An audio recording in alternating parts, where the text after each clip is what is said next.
لا شيء مما ترى تبقى بشاشته، يبقى الإله ويفنى المال والولد. لم تغن عن هرمز يوما خزائنه، والخلد قد حاولت عاد فما خلدوا. أين الملوك التي كانت لعزتها من كل باب إليها وافد يفد؟ انظر لمن ملك الدنيا بأجمعها، هل راح منها بغير القطن والكفن؟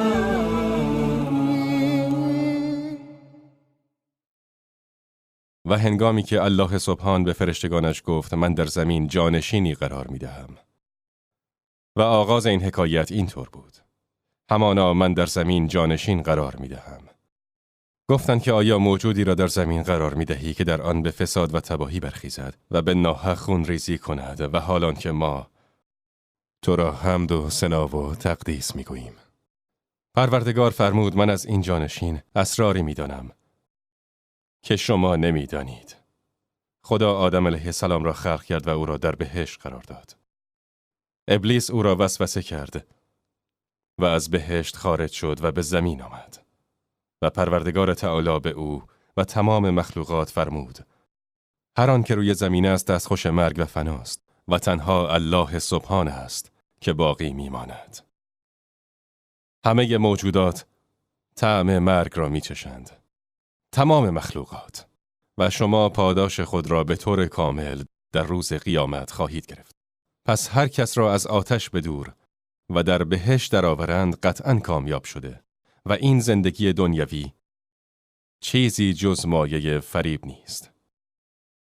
همه مخلوقات طعم مرگ را میچشند. اجنه، انسان، ملائکه، حیوانات، درختان، همه مخلوقات طعم مرگ را میچشند. ولی الله سبحان است که نمی میرد و مرگ پایان قصه زندگی ما در این دنیاست. پل صراط دروازه‌ای است که از طریق آن به خانه آخرت وارد میشوی. پس از طریق این دروازه به عالم آخرت وارد میشوی. بهشت، جهنم، پل صراط، میزان، نامه اعمال، حساب. و بهترین چیز لقای خداوند تعالی و دیدار او در بهشت برین است. حالا مرگ چیست؟ داستان مرگ چیست؟ فلسفه مرگ در ذهن مردم چیه؟ چرا مردم از مرگ میترسن؟ آیا همه واقعاً میمیرند؟ چرا سن افراد موقع مرگ فرق میکند؟ بعضی مخلوقات یکی دو روز زنده هستند و بعد میمیرند و مخلوقاتی هستند که بیش از این زندگی خواهند کرد. همه موجودات طعم مرگ را میچشند و شما پاداش خود را به طور کامل در روز قیامت خواهید گرفت. بگو مرگی که از آن میگریزید قطعاً شما را در خواهد یافت. سپس به سوی داننده نهان و آشکار بازگردانده میشوید و او شما را به آنچه کرده اید آگاه میسازد. بگو مرگی که از آن میگریزید با پناه بردن به بیمارستانها، با فرار کردن از خطرها، با خوردن داروها، با خرج کردن پول در راه دوا و درمان، شماهایی که از مرگ گریزانید و هیچ راه گریزی از مرگ ندارید. عایشه فرمودند که از نبی اکرم صلی الله علیه و آله و سلم شنیدم که می‌فرمود کسی که لقای خداوند را دوست داشته باشد، خداوند لقایش را دوست خواهد داشت، و کسی که از لقای خداوند اکراه داشته باشد، خداوند هم از لقای او اکراه خواهد داشت. عایشه گفتند اما همه ما از مرگ اکراه داریم. رسول الله صلی الله علیه و آله و سلم فرمودند ای دختر صدیق، این گونه نیست. مؤمنی که به دنیا دل نبسته در آخرت ملائکه رحمت همراهش هستند، اما کافران و فاسقان ملائکه عذاب او را فرا می‌خوانند. پس مؤمن دیدار الله سبحان را دوست دارد، اما کافر یا فاسق از دیدن خداوند ترس و اکراه دارد.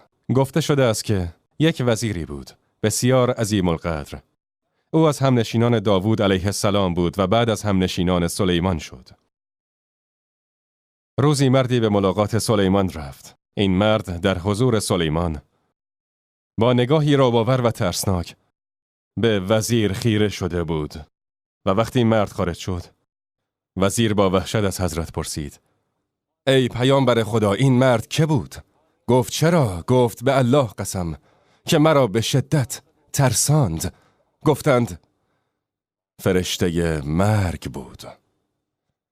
وزیر گفت یا نبی الله، تو را به الله قسمت می دهم به باد امر بفرمایی که مرا به هند ببرد. گفت ای مرد نگران نباش. وزیر با خواهش و اصرار از سلیمان خواست که به باد امر کند که او را به مقصد برساند. این باد در صبح مسیر 1 ماه و در عصر مسیر 1 ماه را طی می کند.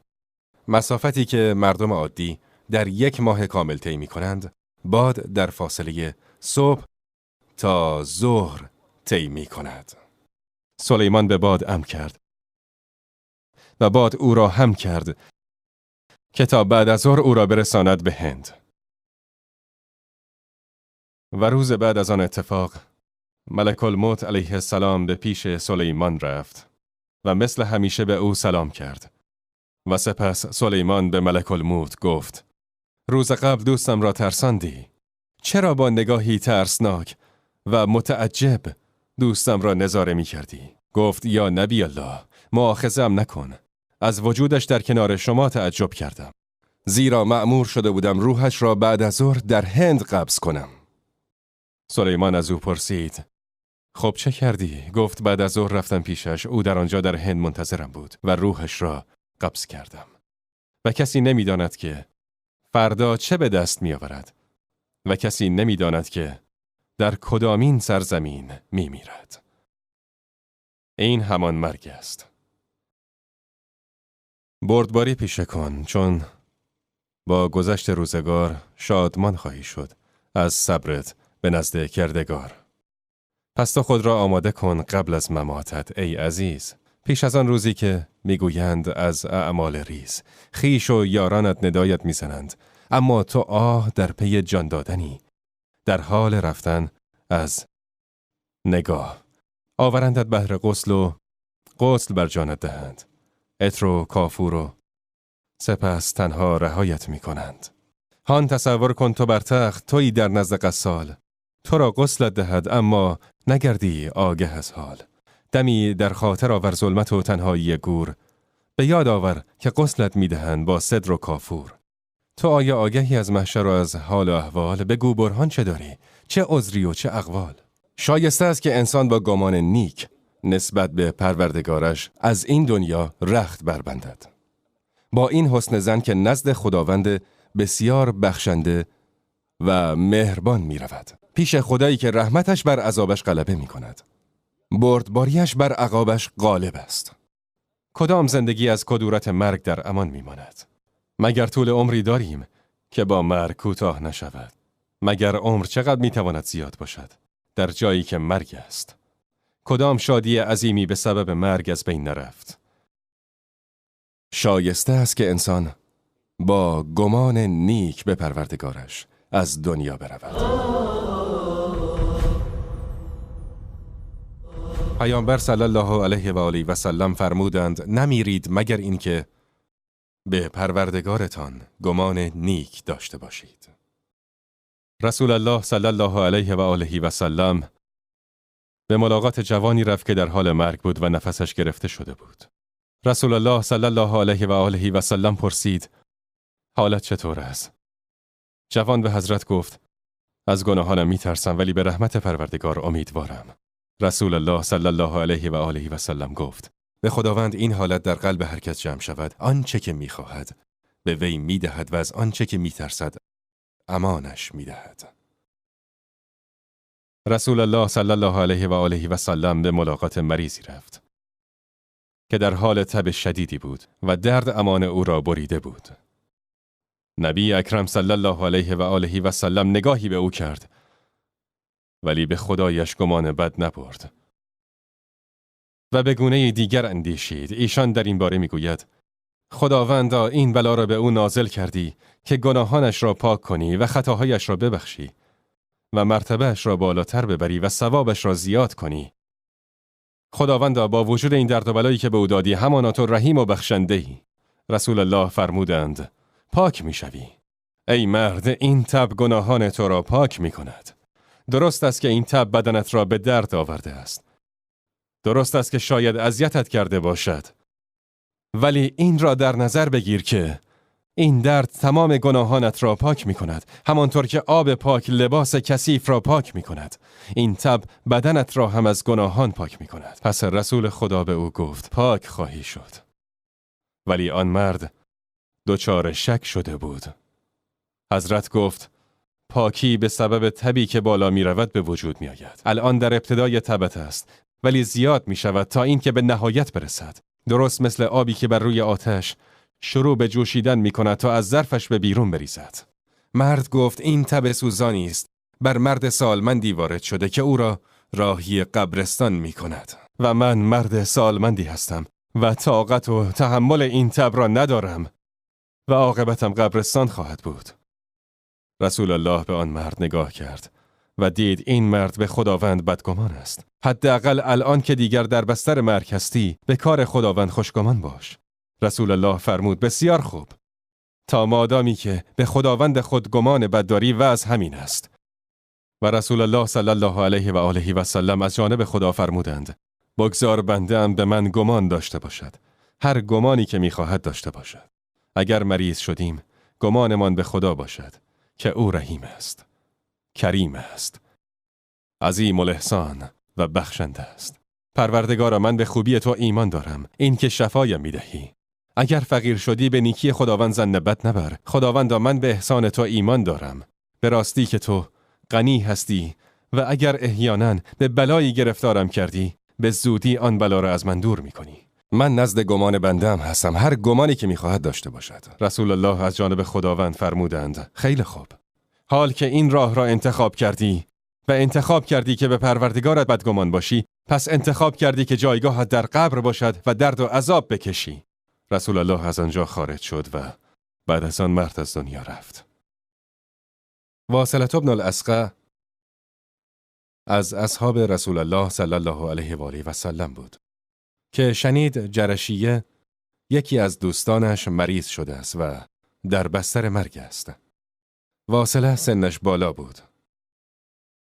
پس به ابی حیان گفت دستم را بگیر و من را ببر پیش جرشی، چون خودش نابینا بود. پس او دستش را گرفت و به ملاقاتش برد. وقتی که داخل شد بیماری آن مرد آنقدر شدید شده بود که خانواده‌اش در حال گریه بودند و با او وداع می کردند. و وقتی که جرشی او را دید گفت ای واصله، تو از اصحاب رسول الله صلی الله علیه و آله و سلمی؟ گفت بله. گفت دستت را بده، آن دستی که با رسول الله پیمان بستی. و او دستش را داد. جرشی دستش را گرفت و گذاشت بر سینه‌اش. سپس دستش را برای تبرک به صورتش کشید. گفت این همان دستی است که با رسول الله صلی الله علیه و آله و سلم بیعت کرده. واصله به او گفت ای جرشی، بر خدا چه گمانی میبری؟ تو الان میمیری و از ما جدا میشوی، از اموالت جدا میشوی، از خانواده‌ات جدا میشوی، از فرزندانت جدا میشوی، رو به سوی خداوند میروی پیش خداوند، میروی به ملاقات خداوند. گمانت به خدای چیست؟ از خدای چه توقعی داری؟ تو نماز خواندی، روزه گرفتی و صدقه دادی. گمانت به خداوند چیست؟ گفت به ثوابش امیدوارم و به رحمتش امیدوارم. گفت خوشنود باش که شنیدم رسول الله صلی الله علیه و آله و سلم فرمودند کسی نمی میرد مگر هنگام مرگ به خدای عز و جل خوش گمان باشد و ایمان داشته باشد.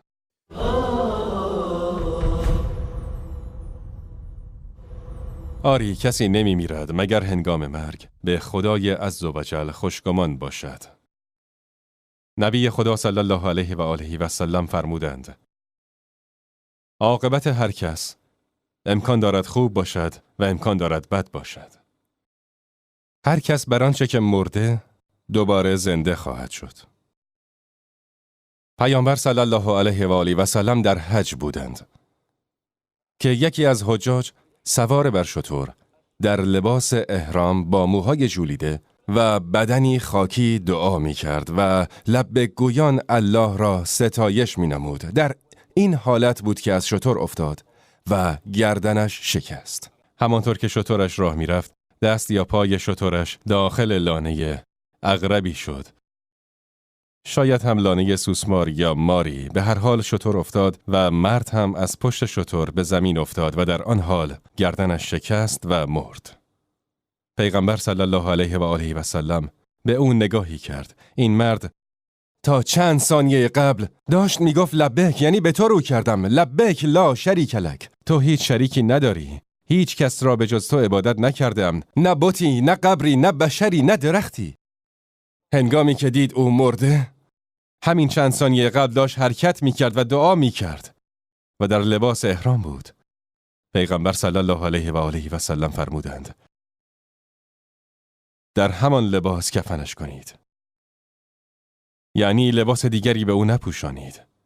همان لباس احرامش که در آن مرده کافی است و در همان لباس کفنش کنید و صورتش را نپوشانید، سرش را نپوشانید، چهرهش را باز بگذارید و به او عطر نزنید.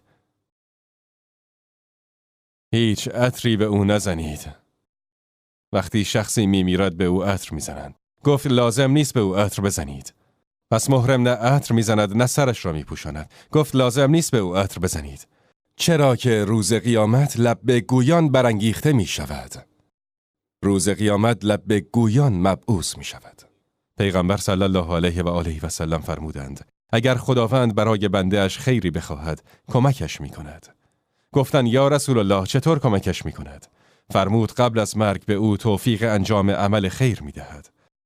قبل از مرگ به او توفیق انجام عمل خیر میدهد. و در روایتی دیگر فرمود اگر خداوند خیری برای بندش بخواهد او را شیرین کام می کند. گفتند چطور شیرین کامش می کند یا رسول الله؟ فرمود به او توفیق انجام عمل خیر می دهد و روحش را در همان آن قبض می کند. و از نشانه های حسن ختام این است که انسان به عمل خیری توفیق پیدا کند، یعنی همانطور که پا به سن می گذارد به خداوند بیشتر نزدیک می شود. وقتی ابن عباس از قول خداوند فرمودند اذا جاءکم النذیر، گفتند نذیر چیست؟ گفت موی سفید، و وقتی که موی سفید را ببیند یعنی وارد آخرین مرحله از زندگی شده. خداوندی که شما را از ضعف آفرید و بعد از این ضعف به شما قدرت عطا کرد و بعد از این قدرت دوباره ضعف و سالخوردگی و هر چه بخواهد خلق می کند. از نشانه های حسن ختام این هست که انسان به عمل خیری موفق بشود. در حالی که پا به سن می‌گذارد به انجام عمل خیر موفق بشود. از نشانه های حسن ختام راستی با خداوند است. این است که وقتی نماز می‌خوانی نمازت ریا نباشد. این که اگر صدقه می‌دهی این نباشد که به دیگران نشان بدهی. اطاعت از پدر و مادرت به خاطر رضای خداوند باشد، نه آن که فلان کسی بگوید ماشاءالله یا مردم خوششان بیاید، یا اینکه به خاطر آن باشد که پدر و مادرت چیزی به تو بدهند. از والدینم اطاعت می‌کنم، هم از پدرم و هم از مادرم، به خاطر رضای خدا. برای اینکه مرا به اطاعت و نیکی به والدینم امر کردی. اطاعت از الله سبحان. در مسجد نماز می‌خوانم نه برای اینکه امام از من تعریف بکند، فقط به خاطر اینکه به خدایم نزدیکتر بشوم، به خاطر اینکه فرمودی نماز جماعت بخوانید من به مسجد میروم که به خدا نزدیک شوم. و برای همین پیغمبر صلی الله علیه و آله و سلم در یکی از جنگ‌ها بود که مردی را دیدند با قدرت می جنگد. هیچ کس مثل این مرد نمی جنگید. این را می زد و از آن یکی فرار می کرد. هجوم می برد به کس دیگر و از این دستکارها. بعضی از اصحاب گفتند یا رسول الله، به خدا قسم کسی بهتر از آن مرد در میان ما نیست. همان مردی که حمله می کند و می کشد و دفاع می کند. هیچ کس مثل او نمی جنگد. رسول الله فرمودند جای او در جهنم است. در جهنم؟ با این همه جنگ و مبارزه در جهنم؟ جای او در جهنم است. یکی از اصحاب گفت این امر برایم مهم بود. پس سعی کردم هر کجا که هست به دنبال او باشم و همراه او بجنگم و به خوبی مبارزه کنم تا زمانی که مجروح شد. به شکلی مجروح شد که داشت جانش را از دست میداد. به او گفتم خوشا به حالت که شهید میشوی. نگاهی به من کرد و گفت چه شهادتی؟ من فقط برای مردم و قومم جنگیدم، نه برای پیروزی دین. برای رضای خدا نجنگیدم. من آمدم جنگیدم و کشتم تا مردم از من تعریف کنند، تا بگویند کسی بهتر از من نبود. برای مردمم جنگیدم، فقط برای قومم جنگیدم و با همین به مرگ رسیدم. برای رضای خدا نجنگیدم. صحابی به پیش رسول الله بازگشت و گفت ای رسول الله، به راستی که تو پیامبر و بنده الله متعال هستی. لشیء مما ترى تبقى بشاشته يبقى الإله ويفنى المال والولد لم تغن عن هرمز يوما خزائنه والخلد قد حاولت عاد فما خلدوا. أين الملوك التي كانت لعزتها من كل باب إليها وافد يفد. انظر لمن ملك الدنيا بأجمعها هل راح منها بغير القطن والكفن.